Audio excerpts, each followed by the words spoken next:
Namaste and good morning, everyone. Let's do some prayers first. Om Guru Brahma, Guru Vishnu, Guru Devo Maheshwara, Guru Sakshat Parbrahma, Tasmai Shri Guruve Namaha. Om Bhur-bhavaswa, Tatsavitra-varenyam, Bhargo Devasya Dhimahi, Dhiyo Yo Nah Prachodayat. Asto ma sadgamya, tamso ma jyotirgamya, mrityur ma amritam gamya. Om Sahnavavatu, Sahnabhunaktu, Saviryam Karvavai, Tejasvi Navadhitamastu, Ma Vidvishavahi. Om Shanti, Shanti, Shanti.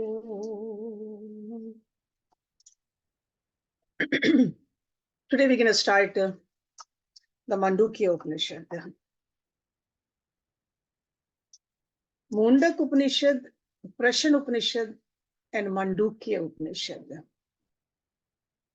They are from Atharva Veda. So we have already done Prashan Upanishad and Mundak Upanishad. So today we are starting the Mandukya Upanishad. And in your books also there is a special peace prayer which we'll be reciting every week before the class. Let's look at this prayer. Om Bhadram Karnebhi Srinuyam Devaha Bhadram Pashyem Akshibhi Yajatraha Sthirai Ange Tutushtuvas Tanubhi Vyashem Devhitam Yadayu Swasti na Indraha Vridishravaha Swasti na Pushaha Vishvaveda Swasti na Tarkshay Arishtnebi Swasti na Brispati Dadhatu Om Shanti Shanti Shanti. So Bhadram, Bhadram means auspicious. Karne bhi, by ears. Shrinuyam, we hear. Devaha, O gods, the Devtas. Bhadram, auspicious. Pashyem, we see. Akshabhi, by eyes. Yajatraha, O worshipped ones. Sthirai. Sthirai means like a hale and hearty. Sthira. Angai. The body, the parts of the body. Tushtu wants, may we live. Tanubhi, by the body. Vyasham, may we have. Dev hitam, for the benefit of the devas. Yadayu, entire span of life. Swastihi, blessings. Na, na means to us. Indra, Vrid Shravaha, ancient and famous. Swastihi, blessings. Na, to us. Pushaha, sun. Vishvavedaha, the all-knowing. Swasti, blessings. Na, to us. Takshare, Vayu. Arishtnemi, who saves us from harm. Swasti, blessings. Na, to us. Brihaspati, protector of the spiritual wealth in us. Dadhatu, may he give. And then Shanti means peace 3 times. O gods, may we hear with our ears always what is auspicious. O worshipful one, may we with our eyes see what is auspicious. May we live the entire length of our allotted life hale and hearty. offering our praises unto you. May Indra, the ancient and the famous Pushna, the sun, the all-knowing, the Lord of the swift motion, Vayu, who saves us from all harms, and Brihaspati, who protects the spiritual wealth.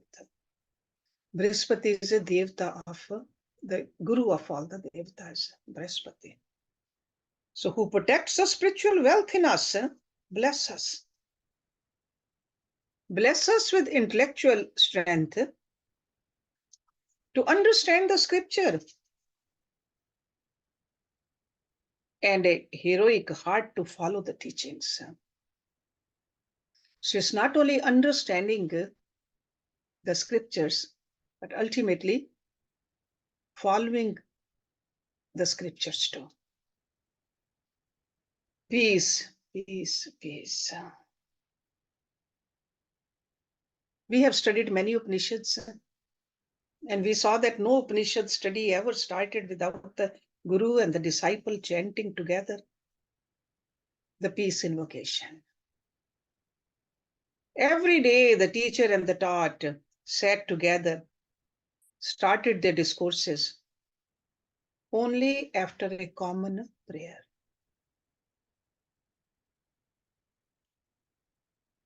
Because these yogis, these rishis, they understood that we are not merely ineffectual, fearful, limited creatures.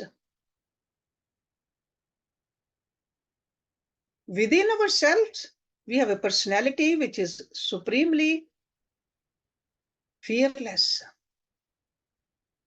omnipotent, unlimited, and blissful. You can call it godly.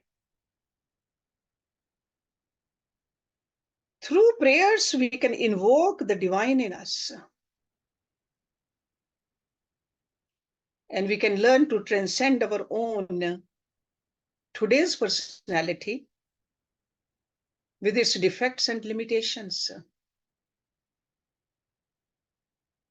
So prayer is the technique by which we tune ourselves to the highest perfection. And that's how we invoke ourselves to a greater perfection of both the mind as well as the intellect.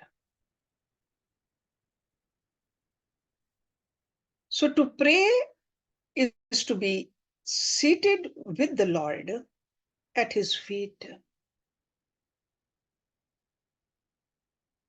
To pray is to aim at the target of Godhead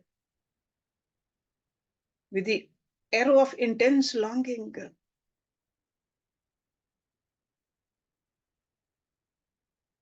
And there's in that arrow, there's a sharp end of full faith.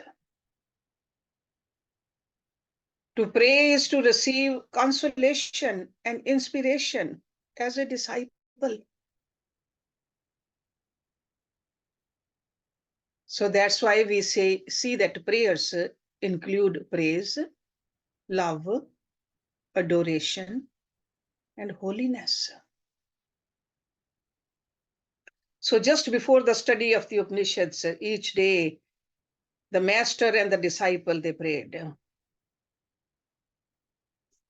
They invoked the best in them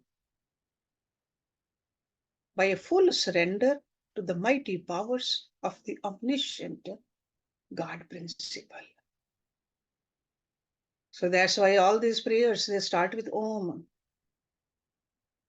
So every word in this Shanti part is a declaration hinting at the vicious instincts in ourselves. Eyes want to see everything, and we are just praying to God, may our eyes see what is auspicious. We want to rise above the lower instincts. We want to fly up in the high. So the great prayer of the Vedic seers, they are saying we should hear and receive nothing but goodness and purity. Because in this world, there is a sattvikta, there is a rajasikta, there is a tamsikta, but we are praying to God, I want to see only pure.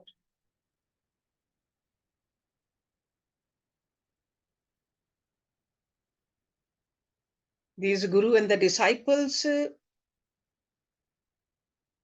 not only they lived in a spirit of complete renunciation,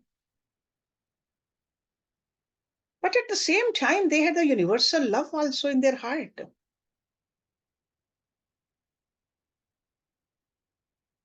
They were never blind to the necessities of the physical and material world. Sure, there were hardships, but they never complained of life.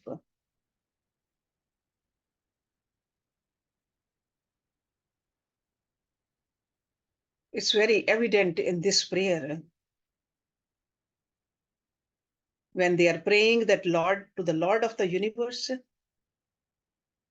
bless us to live an entire span of life with a good health and a perfect vitality. In order to do our duties, we do need physical health. We need the vitality also. So that's why the invocation to Indra, Vayu, Sun, etc., it really makes us remember that today's deities in our temples, whether it's a statue of Lord Ram, Lord Krishna, Ganesh, those are the gods of much later age. In Vedas, we don't read those names anywhere. These deities, whether it is a sun or the air or the earth or even the directions, they were important to them. But as time went on, these perfect personalities came. And we looked at them and we said, yes, they look like us, but there is something different in them. And they are the avatars. And another thing we see in this invocation prayer, the 3 times repetition of a peace. 3 repetitions are addressed to the 3 groups, in which all the probable obstacles in the study of the scriptures can be classified. There could be an obstacle which is God sent, such as lightning, thunders. That's called Adi Devik.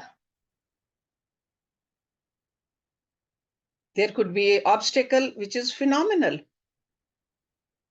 such as fire, floods, landslides, etc. They are called Adi Bhautik. Or they could be purely subjective, adhyatmic, such as our own laziness, lack of faith, insincerity. Because they arise from our own negativities. So we are praying to God, please,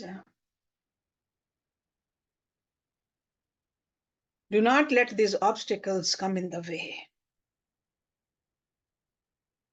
So that's why we got to sincerely pray that our cooperative effort at study may not be obstructed by any force belonging to any of the above 3 groups.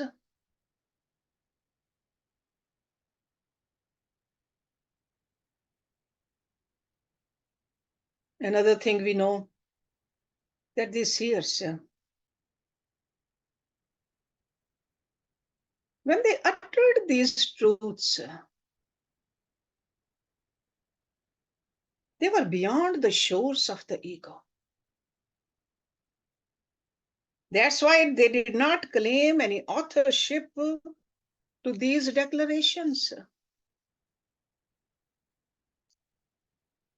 Even at their best, they felt that they had not expressed anything about the actual majesty, glory, perfection, completeness of the theme they wanted to handle. Because infinite cannot be explained. We cannot define God. There's a common saying that God defined is God defiled. So no seer ever said that I am defining God. And they didn't even put their name on it. This Hindu philosophy or Vedic philosophy is for self-attainment or self-adoration. Compared to the Western philosophy, which is one of the avenues for self-gratification and self-satisfaction. This is a big difference between these philosophies. And again, these Upanishads are called Shrutis, that means which is heard. Which is heard. So these gurus, they did not put their name on it because they never thought that it's theirs. They only heard. Or even some of the disciples, they quoted their own guru. They said, my guru said that. And that's how the hierarchy of teacher and the disciple we see in these scriptures.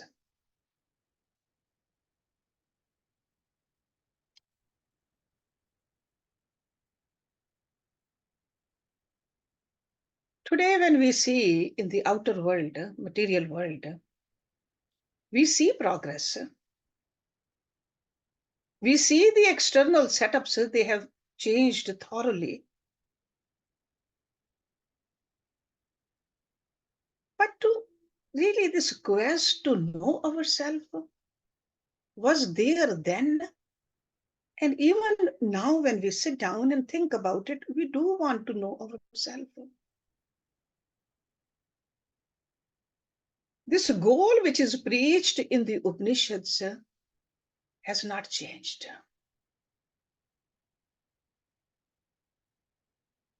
See, just like experience of the sleep is not different from the past.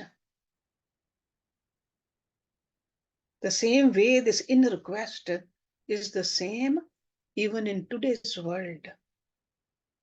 It is not changing, it is not changeable. Whatever be the outside change in our gross life. That's why when we study these Upanishads, if we seriously study them, these words, they talk to us. They make sense to us because this is our journey. All of us. So this Mandukya Upanishad, so each time we sit down over here, and this is a very short Upanishad, by the way. In fact, this is the shortest of all the Upanishads, only 12 verses. And I would like to go very slowly this time. I want you to think it through and see, does it really speak to you? How do you interpret these verses? So most probably we'll be going each week only one verse.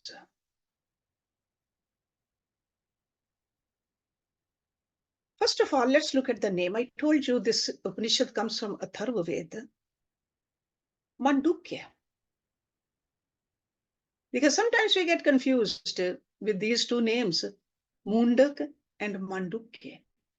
Mandukya is a word in Sanskrit which means frog.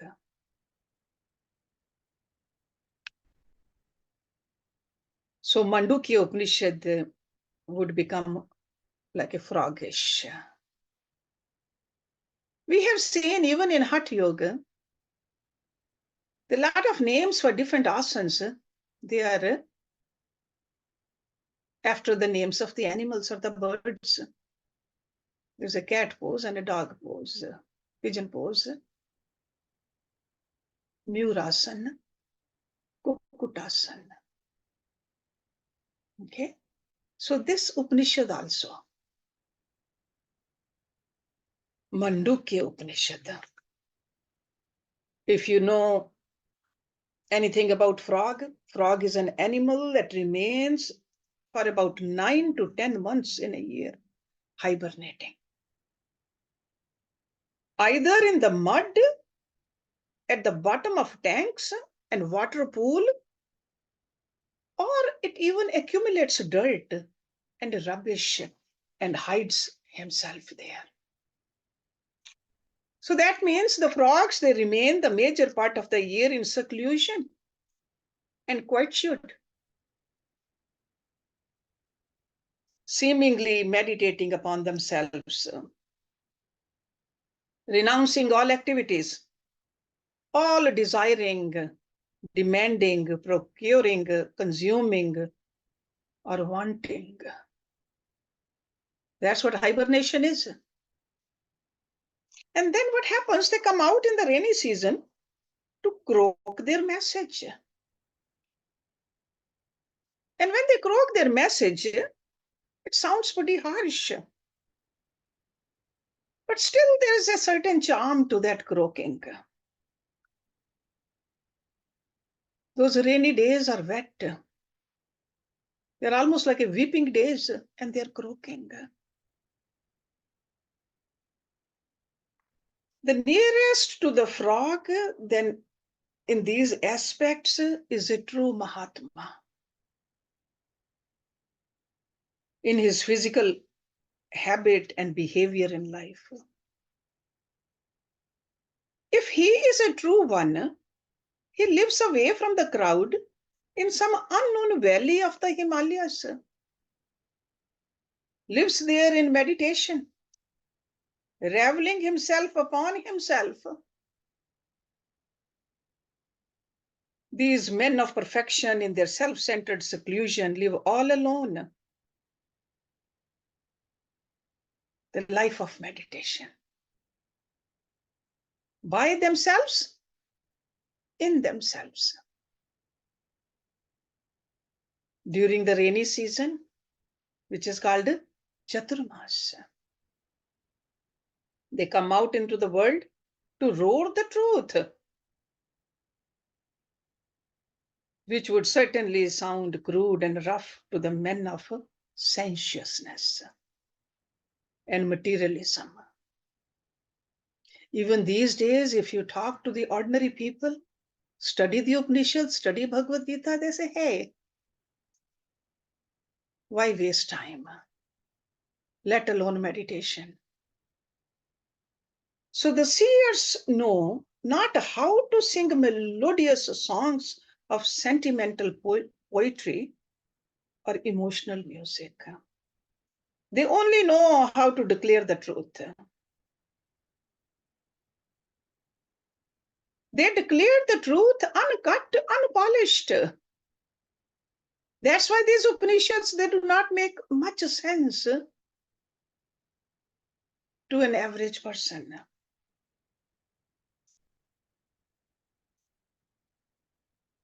It is also true that in between the rains, when the frogs together sit up and croak their throats out, say non-stop palpitations, they say, it's mentioned in the scriptures, there's a more and more rain comes down. More rains, the better fertile land. So the very name Mandukya Upanishad, according to the old Mahatmas,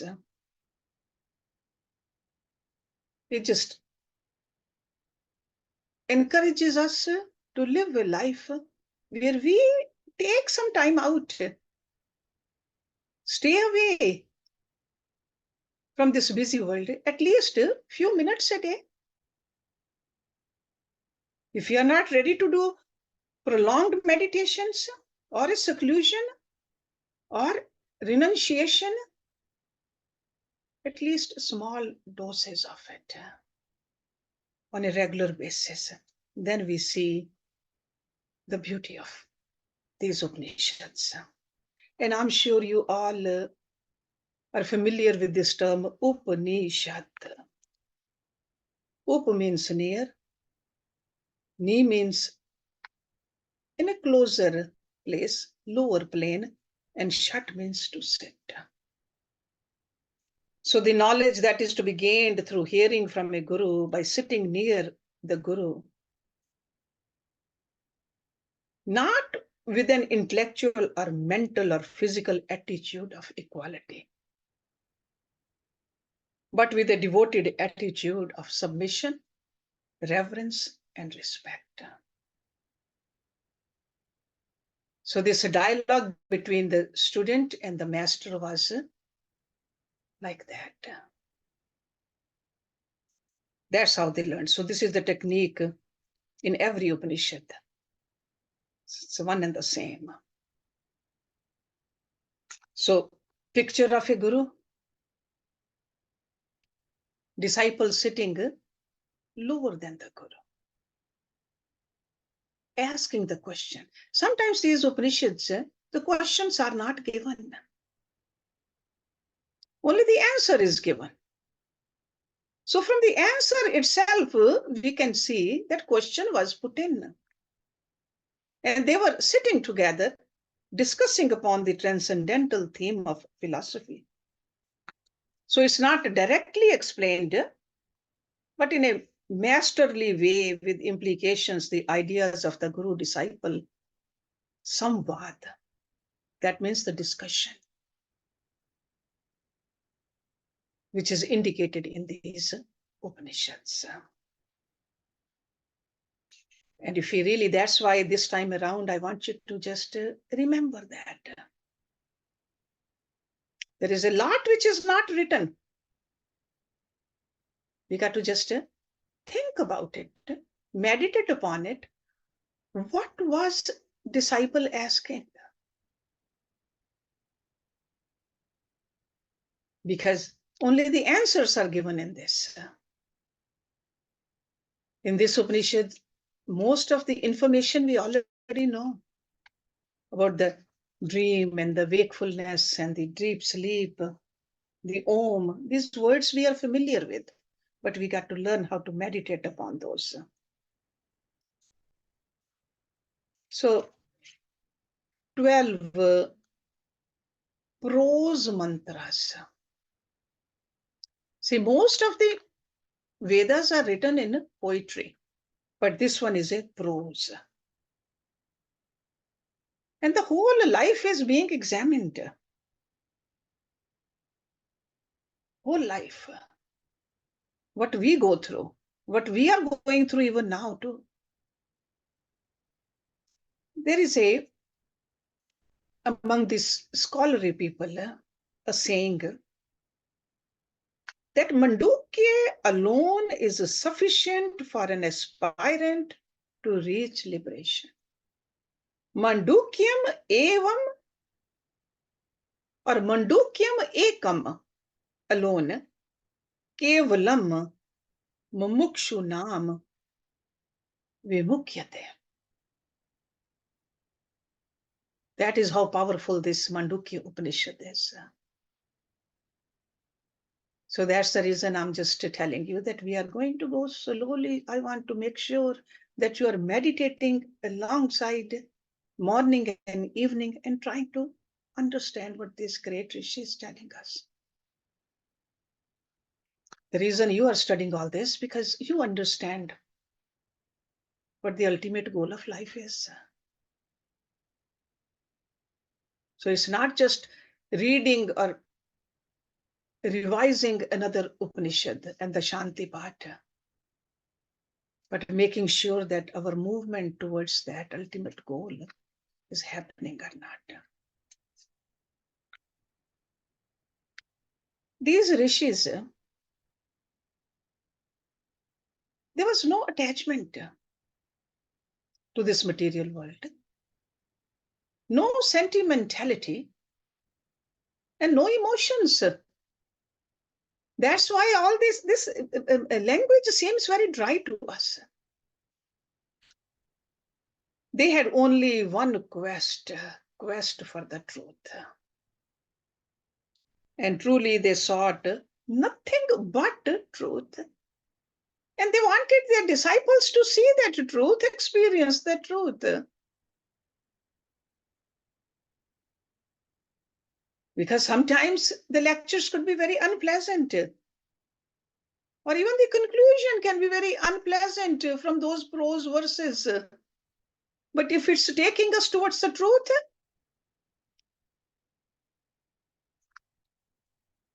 they got what they wanted to do with the disciples.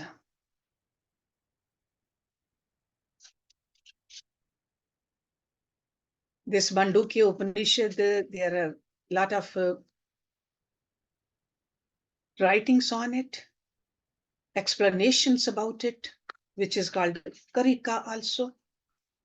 But we are not going into the Karikas or the other explanations. I'm going to stick with only the original 12 verses.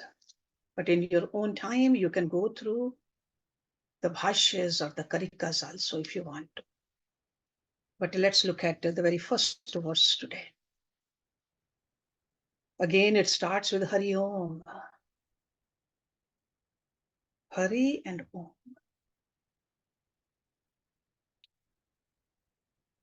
Om iti etat aksharam idam sarvam tasye upakhayanam bhutam bhavad bhavishyatihi sarvam omkar ev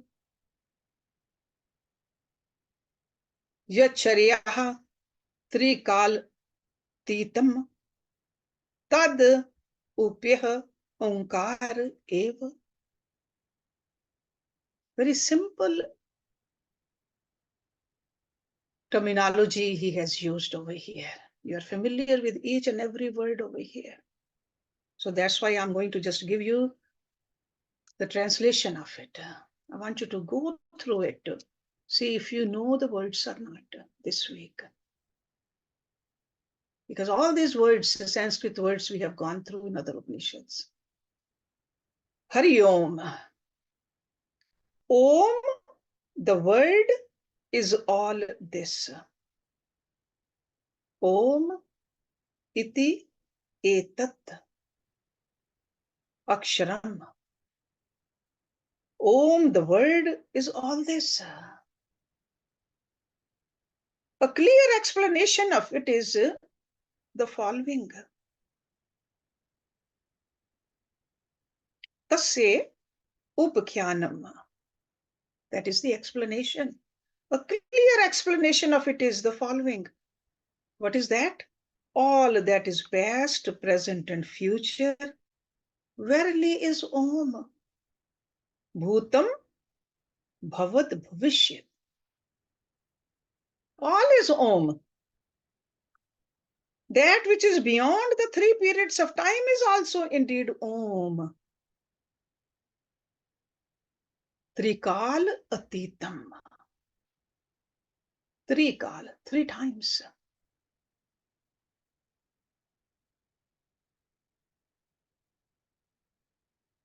If somebody who doesn't think deeply will say that these opening words of this Upanishad are absurd. because he is declaring it so abruptly.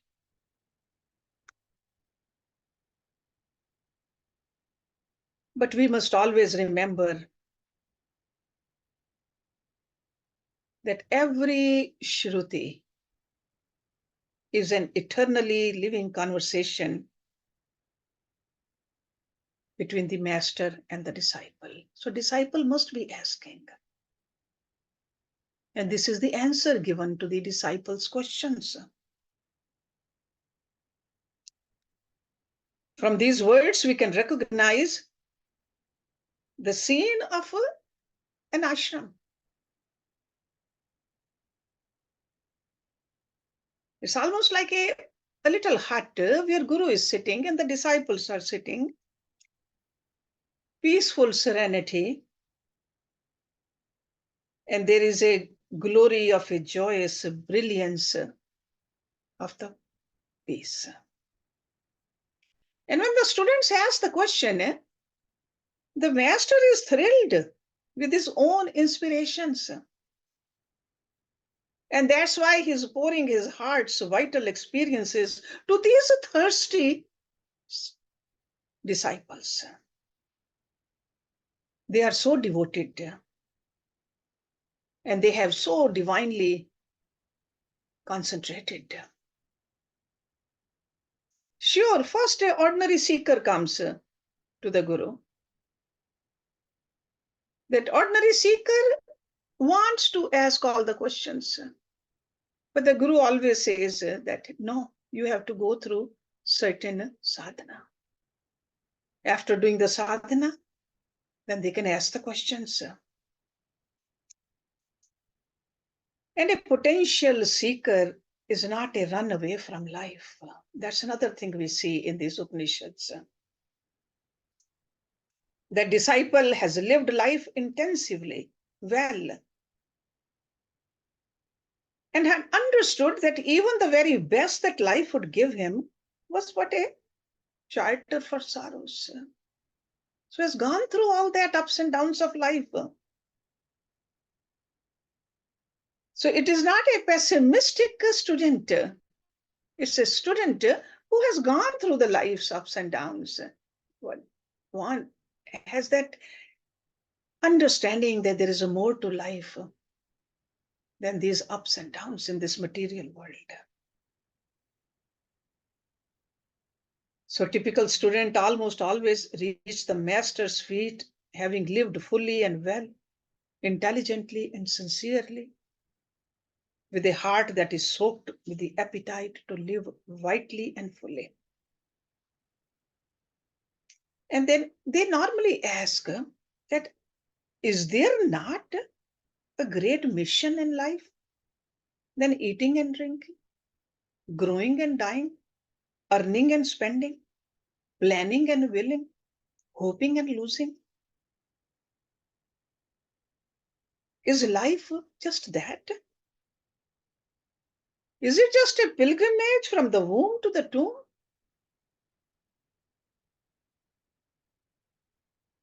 Or is there more to it?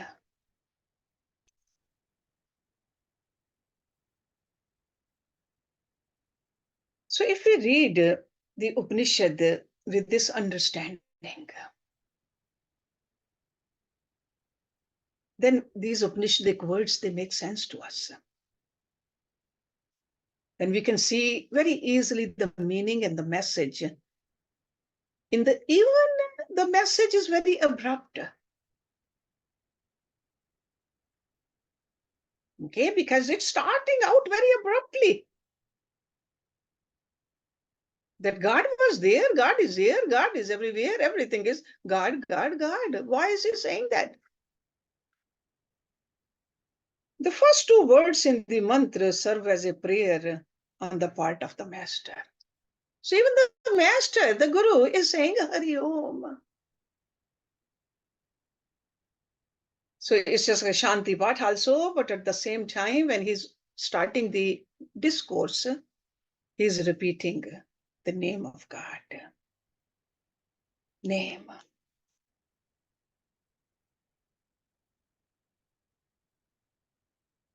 And he says, God is, this is all Om. The student's question must have been,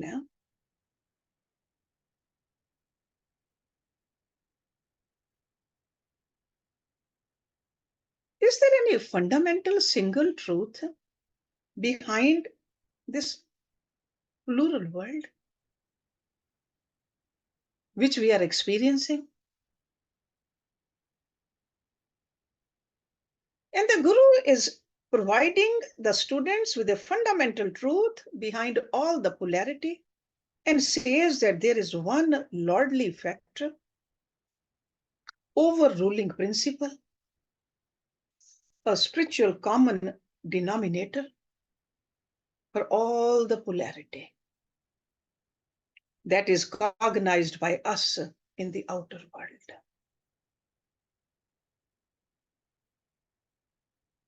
Just like millions of mud parts are all in a sense nothing but mud.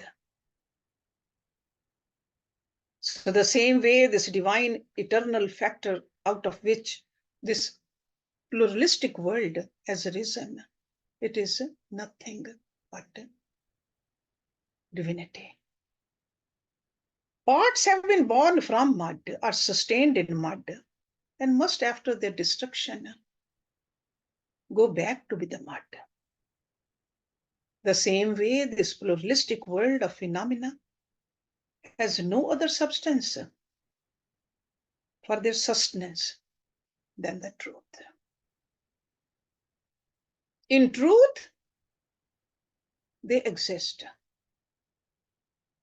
To truth, they return.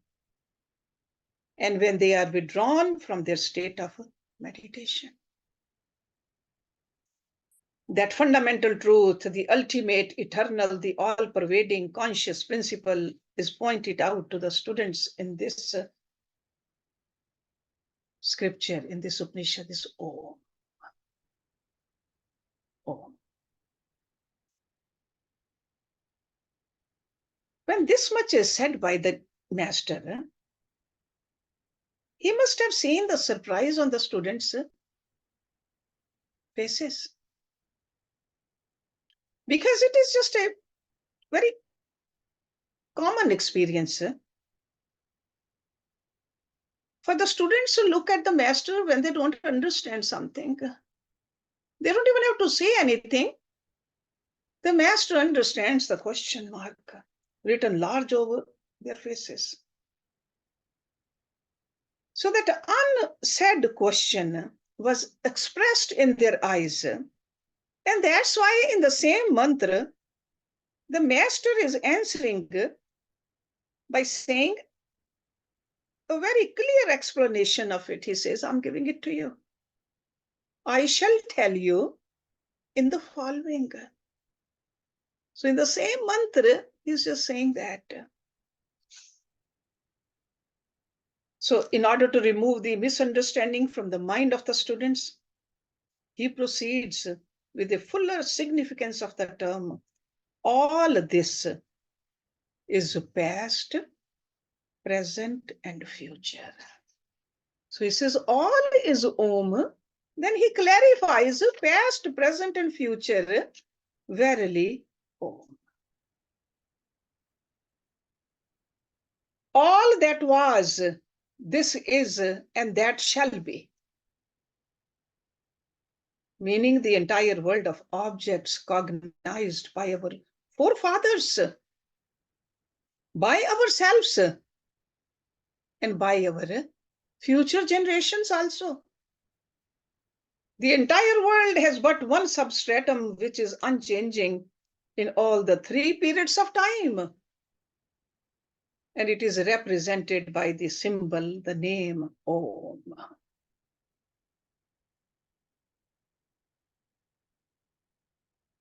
Over here, there's a possibility that students did not understand or misunderstanding.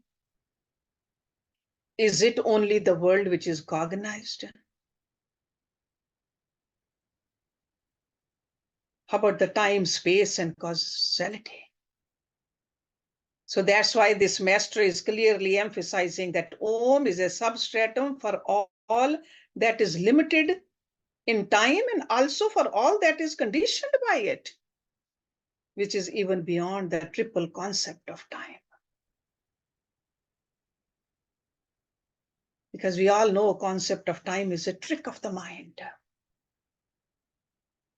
Where there's no mind, the concept of time also does not function. Mind itself is inert. It's a jad. Only when mind is in conjunction with the life, it gains activity. It gains consciousness. So Om represents in its symbolism, as well as its syllabic significance, not only the manifest world of polarity, but also its substratum, the unmanifest, non-dual reality. So subjectively, Om must necessarily represent not only the matter envelopments in us, but also the spiritual center behind it all.